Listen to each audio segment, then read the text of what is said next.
નમસ્કાર. આકાશવાણી સમાચાર હિના મોદી વાંચે છે. સૌપ્રથમ મુખ્ય સમાચાર. પ્રધાનમંત્રી નરેન્દ્ર મોદીએ ભારપૂર્વક જણાવ્યું છે કે તેમની સરકાર માટે વિકાસનું મોડલ રાષ્ટ્રપ્રથમ છે. અમેરિકાથી પરત આવેલા ગુજરાતના 33 નાગરિકોને અમદાવાદ વિમાન મથકેથી પોલીસની સુરક્ષા સાથે ઘરે પહોંચાડવામાં આવ્યા. કેન્દ્રીય વિદેશમંત્રી ડોક્ટર એસ જયશંકરે જણાવ્યું છે કે કાયદા અને નિયમોનું પાલન કરીને વિદેશમાં પ્રવાસ કરવો સામૂહિક હિતમાં છે. અમેરિકાના લોસ એન્જલસમાં તાજેતરમાં લાગેલી બે આગમાં મિલકત અને મૂડીને કુલ $164 અબજ નુકસાન થયું હોવાનો અંદાજ. અને નાગપુરમાં રમાઈ રહેલી પ્રથમ વન ડે મેચમાં ઇંગ્લેન્ડે ભારતને જીત માટે 249 રનનો લક્ષ્યાંક આપ્યો. સમાચાર વિગતવાર. પ્રધાનમંત્રી નરેન્દ્ર મોદીએ આજે ભારપૂર્વક જણાવ્યું કે તેમની સરકાર માટે વિકાસનું મોડેલ રાષ્ટ્રપ્રથમ છે, જે તૃષ્ટિકરણ નહીં પણ સંતોષ પર ભાર મૂકે છે. રાષ્ટ્રપતિ દ્રૌપદી મુર્મુએ સંસદના બંને ગૃહોના સંયુક્ત સત્રને કરેલા સંબોધન પર આભાર પ્રસ્તાવ પરની ચર્ચાનો જવાબ આપતા શ્રી મોદીએ રાજ્યસભામાં જણાવ્યું કે દેશની જનતાએ તેમની સરકારને સમર્થન આપ્યું છે. देश की जनता ने हमारे विकास के मॉडल को परखा है, समझा है और समर्थन दिया है. नेशन फर्स्ट इसी एक उम्दा भावना और समर्पित भाव से हमने लगातार अपनी नीतियों में, अपने कार्यक्रमों में, हमारे वाणी में, वर्तन में इसी एक बात को मानदंड मान करके देश की सेवा करने का प्रयास किया है. તેમણે જણાવ્યું કે અમારી સરકારે કૌશલ્ય વિકાસ, નાણાકીય સર્વસમાવેશિતા અને ઔદ્યોગિકરણને પ્રાથમિકતા આપી છે. કોંગ્રેસની ટીકા કરતા પ્રધાનમંત્રીએ જણાવ્યું કે સબકા સાથ સબકા વિકાસ શાસન મોડેલ કોંગ્રેસ માટે અસંભવ છે, કારણ કે સમગ્ર પક્ષ એક પરિવારને સમર્પિત છે. कांग्रेस ने राजनीति का एक ऐसा मॉडल तैयार किया था जिसमें झूठ, फरेब, भ्रष्टाचार, परिवारवाद, तुष्टीकरण सबका गालमेल था. जहां सबका गालमेल हो वहां सबका साथ हो ही नहीं सकता. कांग्रेस के मॉडल में सर्वोपरि है फैमिली फर्स्ट.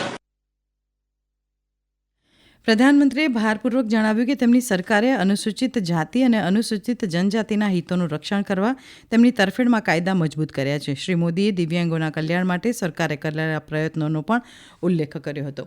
કેન્દ્રીય ગૃહ અને સહકાર મંત્રી અમિત શાહે આજે છત્તીસગઢના ડોંગરગઢ વિસ્તારમાં ચંદ્રગીરી તીર્થ ખાતે આચાર્ય વિદ્યાસાગરજી મહારાજના પ્રથમ સમાધિ સ્મૃતિ મહોત્સવ અને શ્રી 1008 સિદ્ધચક્ર વિધાન વિશ્વ શાંતિ મહાયજ્ઞમાં હાજરી આપી હતી. ચંદ્રગીરી તીર્થની મુલાકાત દરમિયાન શ્રી શાહે મહામુનિરાજની સમાધિમાં શ્રદ્ધાંજલિ અર્પણ કરી હતી. સભાને સંબોધતા ગૃહમંત્રીએ સત્ય, અહિંસા અને સખાવતના મૂલ્યોને જાળવી રાખવા માટે સમાજને એક કરવા બદલ આચાર્ય વિદ્યાસાગરજી મહારાજની પ્રશંસા કરી હતી. આ કાર્યક્રમમાં છત્તીસગઢના મુખ્યમંત્રી વિષ્ણુદેવ સાંઈ અને નાયબ મુખ્યમંત્રી વિજય શર્મા પણ ઉપસ્થિત રહ્યા હતા. અમેરિકાથી પરત આવેલા રાજ્યના તમામ 33 નાગરિકોને અમદાવાદ વિમાની મથકેથી પોલીસની સુરક્ષા સાથે ઘરે પહોંચાડવામાં આવ્યા છે. 33 નાગરિકોના રહેણાંકની વિગતોના આધારે સંબંધિત જિલ્લાની પોલીસ દ્વારા એક નોડલ અધિકારીની નિમણૂક કરી હતી. તમામ નાગરિકોને સરકારી વાહન દ્વારા સુરક્ષિત રીતે તેમના ઘરે પહોંચાડવામાં આવ્યા છે. ગુજરાતના મુખ્યમંત્રી ભૂપેન્દ્ર પટેલ દ્વારા અમેરિકાથી પરત મોકલવામાં આવેલા નાગરિકો અંગેની ઘટનાને ગંભીરતાથી લઈને દેશ નિકાલ કરાયેલા રાજ્યના નાગરિકોની સુરક્ષા અને જરૂરી સંકલન માટે સિનિયર અધિકારીઓને જરૂરી સૂચનાઓ આપવામાં આવી હતી. કેન્દ્રીય વિદેશમંત્રી ડોક્ટર એસ જયશંકરે જણાવ્યું હતું કે કાયદા અને નિયમોનું પાલન કરીને વિદેશમાં પ્રવાસ કરવો સામૂહિક હિતમાં છે. તેમણે જણાવ્યું કે જો કોઈ દેશના લોકો બીજા દેશમાં ગેરકાયદેસર રીતે રહેતા જણાય તો તેમની સામે પગલાં લેવા એ દેશોની ફરજ છે અને તે આંતરરાષ્ટ્રીય કાયદાઓમાં સર્વસ્વીકૃત સિદ્ધાંત પણ છે. અમેરિકામાંથી ભારતીય નાગરિકોના દેશ નિકાલ પર નિવેદન આપતા ડોક્ટર જયશંકરે રાજ્યસભામાં કહ્યું કે અન્ય દેશોમાં ગેરકાયદેસર રીતે રહેતા નાગરિકોને પાછા લેવાની જે તે દેશની ફરજ છે. તેમણે માહિતી આપી કે દેશ નિકાલની પ્રક્રિયા નવી નથી અને તે એક સતત પ્રક્રિયા છે, જેમાં લશ્કરી અને નાગરિક બંને પ્રકારના વિમાનોનો ઉપયોગ થાય છે. તેમણે અન્ય દેશોમાંથી દેશ નિકાલ કરાયેલા ભારતીયોના આંકડા ગૃહ સમક્ષ રજૂ કરતાં કહ્યું કે 2009માં 734 લોકોને ભારત મોકલવામાં આવ્યા હતા, જ્યારે 2024માં 1368 અને આ વર્ષે 104 લોકોને દેશ નિકાલ કરવામાં આવ્યો છે. તેમણે જણાવ્યું કે ભારતીયો સાથે ગેરવર્તણૂક ન થાય તે સુનિશ્ચિત કરવા ભારત સરકાર અમેરિકન સત્તાવાળાઓના સંપર્કમાં છે. શ્રી જયશંકરના નિવેદન પર પ્રતિક્રિયા આપતા કોંગ્રેસના સભ્ય રણદીપસિંહ સુરજેવાલે જણાવ્યું કે અમેરિકા આ જ રીતે 7 લાખથી વધુ ભારતીયોને દેશ નિકાલ કરવા માંગે છે. તેમણે જણાવ્યું કે સરકારે ગૃહને જણાવવું જોઈએ કે આવા કેટલાક ભારતીયો અમેરિકાની જેલમાં બંધ છે અને ભારત સરકારે તેમને કાનૂની મદદ આપી છે કે નહીં. અગાઉ વિરોધ પક્ષોએ અમેરિકામાંથી ભારતીય નાગરિકોના દેશ નિકાલ મુદ્દે ચર્ચા કરવાની માંગણી કરતા સંસદના બંને ગૃહોની કાર્યવાહી ખોરવાઈ હતી. ડોક્ટર જયશંકરે વિરોધ પક્ષના હોબાળા વચ્ચે આ જ નિવેદન લોકસભામાં રજૂ કર્યું હતું. તેમાં નિવેદન બાદ પણ શોરબકોર ચાલુ રહેતા અધ્યક્ષે આજના દિવસ પૂરતી ગૃહની કાર્યવાહી મોકૂફ રાખી હતી. હવે મહાકુંભના સમાચાર.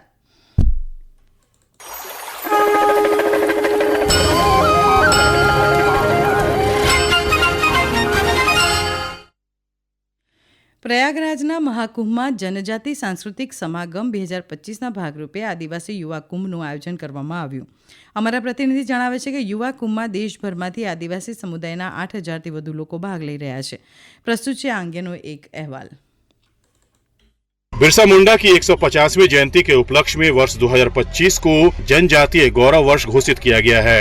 इसी के तहत 5 दिनों तक चलने वाले जनजातीय सांस्कृतिक समागम का आयोजन किया गया है. इस अवसर पर लोगों को संबोधित करते हुए केंद्रीय राज्य जनजाति मंत्री दुर्गादास उइके ने कहा कि दुनिया में जितने भी बदलाव हुए हैं वह युवाओं के कारण हुए हैं. उन्होंने युवाओं से अनुरोध किया कि विकसित भारत बनाने की दिशा में काम करें. दीपेंद्र कुमार, आकाशवाणी समाचार, प्रयागराज. દરમિયાન મણિપુરના મુખ્યમંત્રી એન બિરેન સિંહ, હરિયાણાના મુખ્યમંત્રી નાયબ સિંહ સૈનીએ આજે ત્રિવેણી સંગમમાં પવિત્ર ડૂબકી લગાવી હતી. શ્રી બિરેન સિંહે તેમના મંત્રીમંડળના સભ્યો સાથે પવિત્ર સ્નાન કર્યું હતું.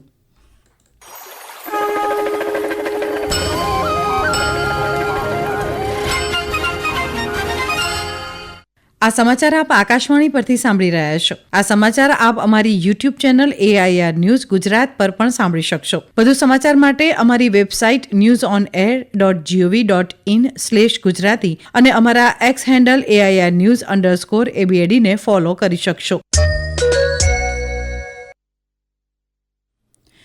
અમેરિકાની લોસ એન્જલસ કાઉન્ટીમાં તાજેતરમાં વિનાશ વેરનાર 2 મોટા દાવાનળને કારણે મિલકત અને મૂડીને કુલ $164 અબજ નુકસાન થયું હોવાનો અંદાજ છે.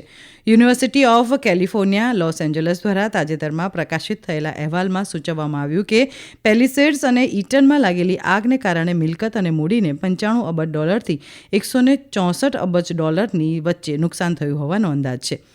UCLA એન્ડરસન ફોરકાસ્ટના અર્થશાસ્ત્રીઓ ઝ્યુન લી અને વિલિયમ યુ દ્વારા લખાયેલા આ અહેવાલમાં 2025માં કાઉન્ટી સ્તરની GDPમાં 0.48% નુકસાન થવાની આગાહી કરવામાં આવી છે, જે આશરે $4.6 અબજ જેટલું છે. અસરગ્રસ્ત વિસ્તારોમાં સ્થાનિક વ્યવસાયો અને કર્મચારીઓને કુલ $297 મિલિયન વેતન નુકસાન થવાનો અંદાજ વ્યક્ત કરવામાં આવ્યો છે. નાગપુરના વિદર્ભ ક્રિકેટ એસોસિએશન સ્ટેડિયમ ખાતે 3 વન-ડે મેચની શ્રેણીની પ્રથમ મેચમાં ભારતે ઇંગ્લેન્ડના 248 રનના જવાબમાં છેલ્લા અહેવાલ પ્રમાણે 32 ઓવરમાં 3 વિકેટે 208 રન બનાવ્યા છે. અગાઉ ઇંગ્લેન્ડે ટોસ જીતીને બેટિંગ લીધી હતી અને 47.4 ઓવરમાં 248 રનમાં ઓલ આઉટ થઈ ગયું હતું. કેપ્ટન જોસ બટલરે 52 અને જેકોબ બેથેલે 51 રન કર્યા હતા. રવિન્દ્ર જાડેજા અને હર્ષિત રાણાએ 3 વિકેટ લીધી હતી.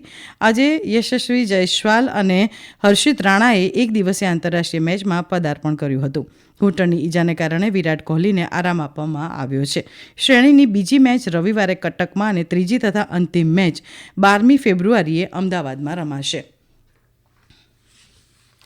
અમેરિકન ડોલર સામે રૂપિયો વધુ 11 પૈસા ઘટીને $87.57ની અત્યાર સુધીની સૌથી નીચી સપાટીએ પહોંચ્યો છે.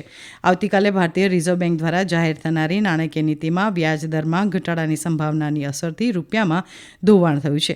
6 વૈશ્વિક અગ્રણી ચલણો સામે અમેરિકન ડોલરની તાકાતનો માપદંડ ગણાતો ડોલર ઇન્ડેક્સ આજે દિવસ દરમિયાન 107.95 ઉપર ટ્રેડ થતો હતો. અંતમાં મુખ્ય સમાચાર ફરી એકવાર. પ્રધાનમંત્રી નરેન્દ્ર મોદીએ ભારપૂર્વક જણાવ્યું છે કે તેમની સરકાર માટે વિકાસનું મોડલ રાષ્ટ્ર પ્રથમ છે. અમેરિકાથી પરત આવેલા ગુજરાતના 33 નાગરિકોને અમદાવાદ વિમાની મથકેથી પોલીસની સુરક્ષા સાથે ઘરે પહોંચાડવામાં આવ્યું. કેન્દ્રીય વિદેશમંત્રી ડોક્ટર એસ જયશંકરે જણાવ્યું છે કે કાયદા અને નિયમોનું પાલન કરીને વિદેશમાં પ્રવાસ કરવો સામૂહિક હિતમાં છે. આકાશવાણી પરથી સમાચાર પૂરા થયા.